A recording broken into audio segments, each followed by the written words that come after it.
बिस्मिल्लाहिर्रहमानिर्रहीम। नाजरीन आदाब। असर टाइम्स की स्पेशल सीरीज़ क्रिएटर और क्रिएशन में आपका खैर मकदम है। नाजरीन, जैसा कि आप जानते हैं कि हमने साल भर पहले ये सीरीज़ शुरू की थी क्रिएटर और क्रिएशन की। इस सीरीज़ में हमने खुदा को नहीं मानने वाले, खुदा को कई मानने वाले, खुदा का जिस्म मानने वाले, खुदा का बेटा और बेटी मानने वाले, एनर्जी और एटम से मिली हुई चीज़ों को खुदा मानने वाले या एनर्जी को खुदा मानने वालों को तसल्ली बख्श जवाब दिया। और ये हमारी सीरीज़ क्रिएटर और क्रिएशन के नाम से हमारे चैनल के ऊपर मौजूद है, क्योंकि इसी बीच क्रिएटर और क्रिएशन को लेकर एक डिबेट हुई जावेद अख्तर साहब की, और उसका टाइटल था डज गॉड एग्जिस्ट। और इसके ऊपर आजकल बहुत ज्यादा चर्चा हो रही है। जहां देखो इस डिबेट के बारे में बात की जा रही है, और यही वजह है कि हमने डज गॉड एग्जिस्ट के नाम से अपनी क्रिएटर और क्रिएशन की सीरीज में कई प्रोग्राम और किए हैं। और आज उसी सीरीज की अगली कड़ी है, जिसमें आज हमारे साथ हमारे एक बहुत ही अजीज मेहमान, जिनका ताल्लुक जेएनयू से रहा है, आपने वहाँ से पीएचडी की है, डॉक्टर हसन सरदार, और वो हमारे साथ मौजूद हैं। इनका थोड़ा सा तारुफ करा दें कि आपने इस्लामिक फ़िलासफ़ी में ट्यूबिंगन यूनिवर्सिटी जर्मनी में काफ़ी लेक्चर दिए हैं, और वहाँ पर आप लेक्चरर के हैसियत से रहे हैं। उसके बाद उन्होंने ईटन इंस्टीट्यूट यूएई में भी इस्लामिक फ़िलासफ़ी के ऊपर लेक्चर दिए हैं। हम सबसे पहले आइए उनका खैर मकदम करते हैं। तो डॉक्टर हसन सरदार साहब, आपका बहुत बहुत हमारे स्टूडियो में खैर मकदम है कि आप दिल्ली से चलकर आए और हमारी इस सीरीज़ के अंदर पार्टिसिपेट कर रहे हैं। तो क्योंकि जैसा कि आपको पता है कि डज गॉड एग्जिस्ट को लेकर पूरे हिंदुस्तान क्या, हिंदुस्तान के बाहर भी जावेद अख्तर का जो प्रोग्राम आया था उस पर एक चर्चा चल रही है। तो उसी से रिलेटेड एक सवाल है, क्योंकि उसमें बार बार ये दावा किया जा रहा है कि जो चीज़ है तो वो दिखाई देती है, तो फिर खुदा क्यों नहीं दिखाई देता। इस सवाल का जवाब हमारे नाजरीन को देने की ज़हमत गवारा करें। बहुत बहुत शुक्रिया शौकत भारती साहब कि आपने हमें यहाँ इनवाइट किया, और वाक़यान हमने आपकी सीरीज़ क्रिएटर एंड क्रिएशन के मुतालिक जो आपकी सीरीज़ है उसको देखा है, काफ़ी दिलचस्प है। और उसी के बीच में ये डिबेट जो आपने जिसके बारे में बात की, तबसरा किया, अब उसके साथ ही ये सवाल बहुत अहम बनता है कि अगर खुदा है तो दिखाई क्यों नहीं देता। देखिए, मैं इस सवाल के मुतालिक सबसे पहले ये अर्ज़ करना चाहूँगा कि हर इंसान इस सवाल को ज़रूर सोचता होगा, जिसके पास सेंस है, जिसके पास लॉजिक है, जिसके पास फ़िक्र है, वो ज़रूर इस बारे में सोचता होगा कि अगर कोई है बनाने वाला तो हमें दिखाई क्यों नहीं देता है। जहाँ तक मेरा एक राब्ता है, जहाँ तक मेरा एक एसोसिएशन है, मैं इस्लामिक फ़िलॉसफ़ी से आता हूँ, तो मेरा इसी ज़िम्न में तहक़ीक़ रहती है। तो मैं आपकी खिदमत में अर्ज़ करना चाहूँगा कि इमाम अली अलैहिस्सलाम ने इस सवाल का जवाब दिया है। इमाम अली अलैहिस्सलाम ने अपने सरमन 179 में कहा है कि eyes do not see him with the site of eyes, but heart see him through the realities of faith. यानी खुदा वो है कि जिसको इंसान अपने अकाइद की, अपने फेथ की हकाइक के ज़रिए से दर्क कर सकता है। यानी खुदा को आप अपनी इन ज़ाहिरी आँखों से नहीं देख सकते हो, बल्कि खुदा को अगर आपको देखना है तो अपने दिल की आँखों से देखेंगे। देखिए, यहाँ पे बिल्कुल एक ख़ास फ़िलॉसफ़ी मौला अली अलैहिस्सलाम ने क्लियर कर दी है कि देखिए, खुदा जो है वो मेटाफ़िज़िक्स से राब्ता रखता है, ताल्लुक़ रखता है। हमारे फ़िज़िकल सेंसेस उसको दर्क नहीं कर सकते। यानी जो हमारे हिस्सियात हैं, यानी हमारी आँखें हैं या हमारा छूना है या हमारा चखना है, ये हम इस चीज़ों से अल्लाह को नहीं देख सकते हैं, खुदा को नहीं देख सकते हैं। हमें अगर खुदा को देखना है, उसको एहसास करना है, तो हमें अपने दिल की गहराइयों से उससे देखना पड़ेगा। अब मैं इसके लिए एक मिसाल आपके सामने रख दूँ। एक बहुत मामूली सी मिसाल है। देखिए, आपने घरों में अपने रेडियो देखा होगा। जी, जी। रेडियो में किस तरीके से हम लोग जैसे ही ऑन करते हैं तो उसमें कुछ वेव्स के ज़रिए से वो पैगाम आने लगता है जो हमारे सामने मौजूद नहीं है, पैगाम देने जी, वाला। जी। और वो वेव्स हमारे लेकिन वो वेव्स जो उस पैगाम को लेके आ रही हैं, वो हमें दिखाई नहीं देती हैं। लेकिन कोई भी, इवन साइंस भी उसका इनकार नहीं करती है, क्योंकि वो तो एक साइंटिफिक टूल है रेडियो, कि वो कोई भी इनकार नहीं कर सकता कि ये बगैर वेव्स के ही आवाज़ें आ रही हैं। तो यानी हम इस बात पे यकीन रखते हैं कि कोई वेव्स हैं रेडियो की, जो इस पैगाम को हम तक पहुँचा रही हैं, लेकिन वो दिखाई नहीं दे सकती। यानी हमारे जो फिज़िकल सेंसेस हैं, वो हमें इस बात पे कादिर नहीं है कि हम उन वेव्स को देख सकें, लेकिन उनको हम उसके नतीजे से महसूस कर रहे हैं। जिस तरीके से हम खुशबू को खुशबू से फूल को महसूस करते हैं, जिस तरीके से हम आवाज़ से रेडियो की वेव्स को जानते हैं, इसी तरह से खुदावंद आलम भी हमारे फिज़िकल सेंसेस से नहीं देखा जा सकता। वो वैसे ही दर्क किया जा सकता है जैसे मौला अली ने फरमाया कि हम उसको अपनी दिल की आँखों से देखें। यानी मतलब खुशबू को तो हम सूंघ कर नाक से उसका कंफर्मेशन कर लेते हैं, ठीक है। कानों से किसी आवाज़ को सुनकर उसका कंफर्मेशन कर लेते हैं, ठीक है।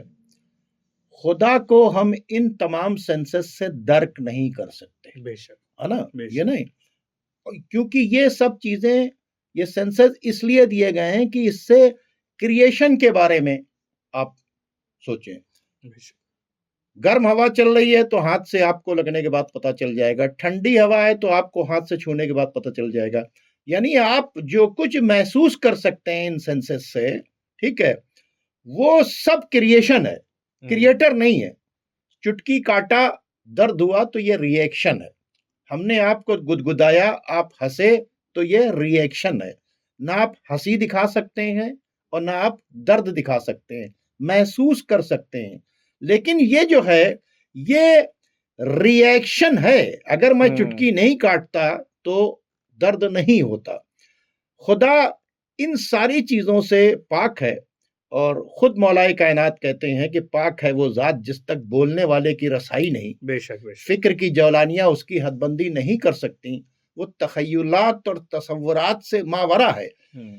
यानी अगर उसको सोचने पे हम आए तो फिर हमारी सोचने की कैपेसिटी के बियॉन्ड है, ये उन्होंने बता दिया, ताकि तुम कोशिश मत करो। इमाम अली अलैहिस्सलाम ने यहाँ पे आपके सामने एक बात क्लियर कर दी है कि गॉड, खुदा वो है जो हमारे सेंसरी नॉलेज से बियॉन्ड है, और उसको अगर हमें दर्क करना है तो हमें मेटाफिजिकल नॉलेज ही और मेटाफिजिकल सोर्सेस के थ्रू ही हम उसको दर्क कर सकते हैं, उसको हासिल कर सकते हैं। इसीलिए अल्लाह से या खुदा से राब्ता करने के लिए अक्ल को रखा गया है कि आप अक्ल के मदार पे, अक्ल के मेयार पे चीज़ों को परखें और अपने खुदा तक पहुँचें। तो मतलब अक्ल एक ऐसी दौलत है जो इंसान को सोचते सोचते इस स्टेज के ऊपर पहुंचा देती है कि हम वहां पहुंचते हैं जहां पर स्पेस और टाइम का वजूद हुआ। तो जाहिर सी बातचीत है कि स्पेस और टाइम से सब कुछ बना, अक्ल ने इस बात तो कहा।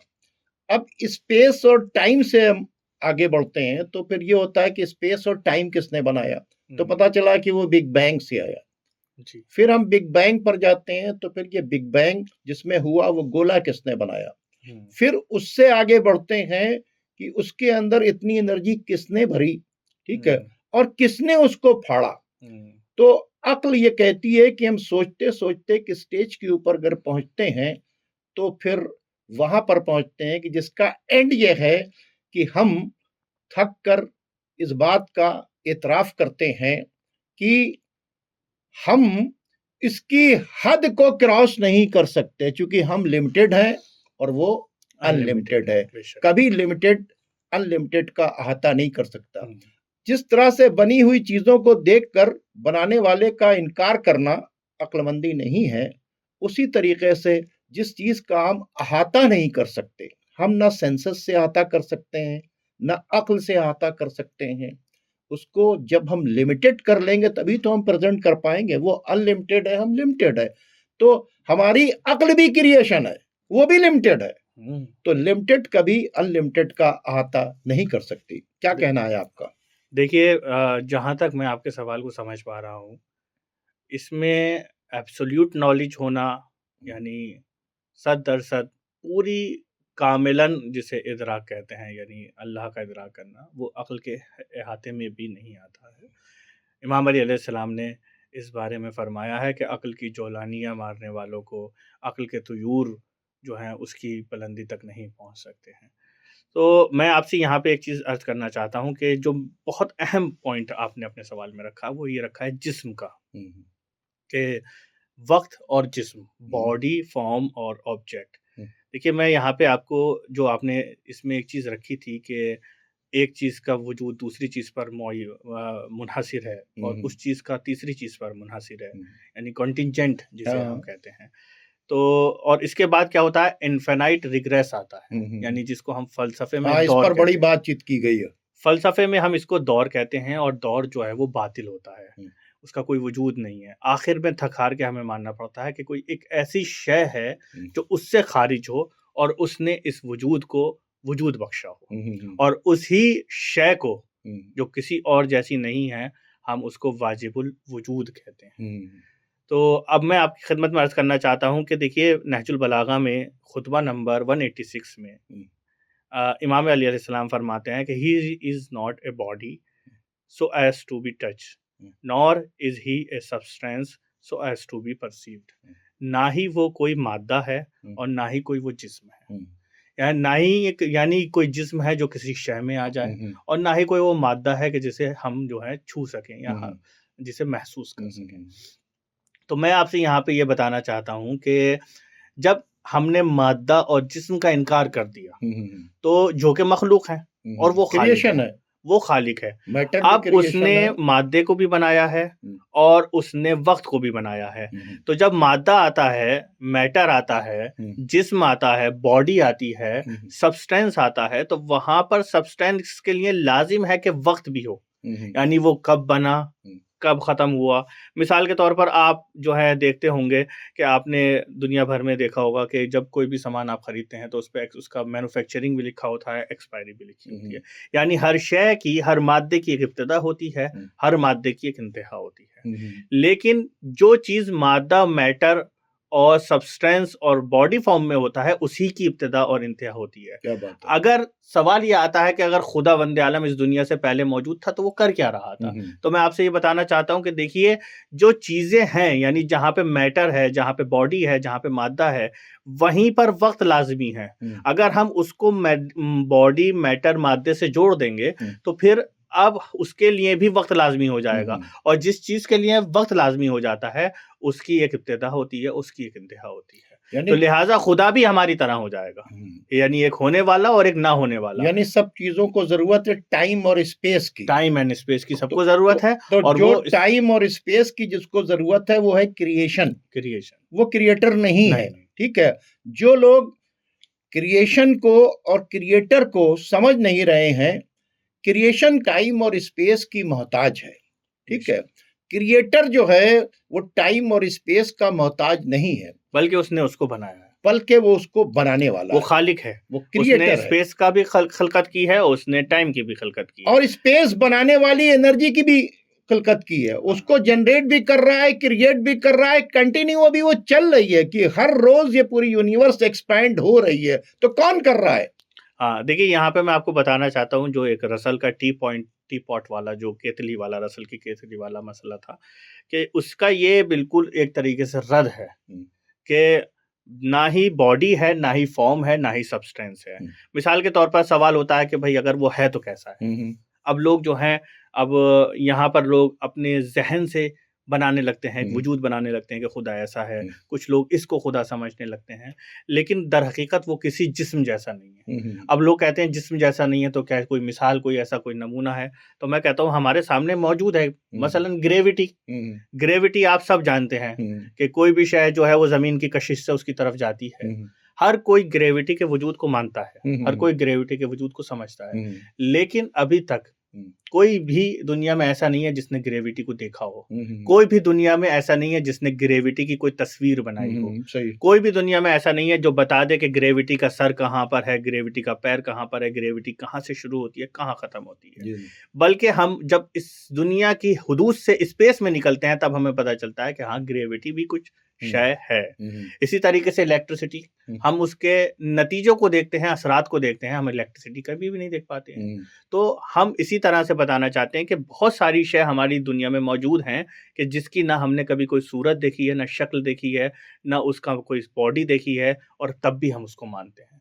इसी तरह से खुदावंद आलम भी एक ऐसी एब्सोल्यूट बीइंग है कि जो हर जगह मौजूद है, जो आलमीन के खाके से बाहर है और हर जगह मौजूद है, हमें वक्त मौजूद है, लेकिन ना ही हम उसका ये बता सकते हैं कि वो किस फॉर्म में है, किस बॉडी में है, क्योंकि वो इन सबसे बुलंद और बाला है।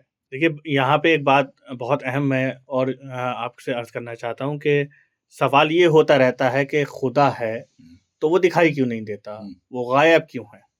लेकिन मैं आपको ये बताना चाहता हूँ कि दर हकीकत खुदा गायब नहीं है, उसको देखने का रास्ता अलग है। यानी उसको हम यानी जो इमाम अली अलैहिस्सलाम ने कहा है कि गॉड इज नॉट हिडन, हमें खुदा को कैसे देखना है। 109 खुतबा सरमन नंबर 109 में इमाम अली अलैहिस्सलाम कहते हैं, he is manifest through his science yet concealed from the intellect. यानी खुदा को हम उसके आसार के जरिए से देखें, उन साइंस के थ्रू देखें। यानी ऑन्टोलॉजिकली खुदा एक सब्टल है, हम उसको देख सकते हैं अगर हम उनके असरात के ऊपर गौर व फिक्र करें। मिसाल के तौर पर असरात क्या हैं?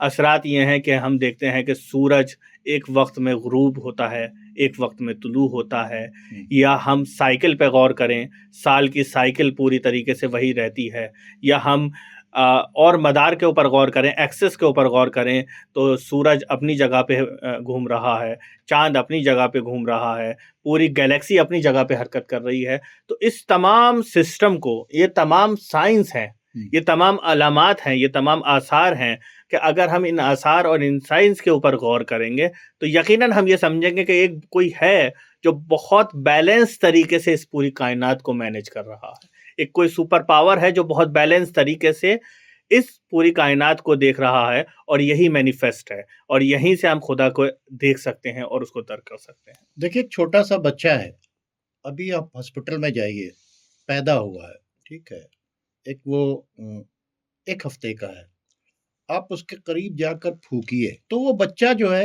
आंख खोल कर देखेगा।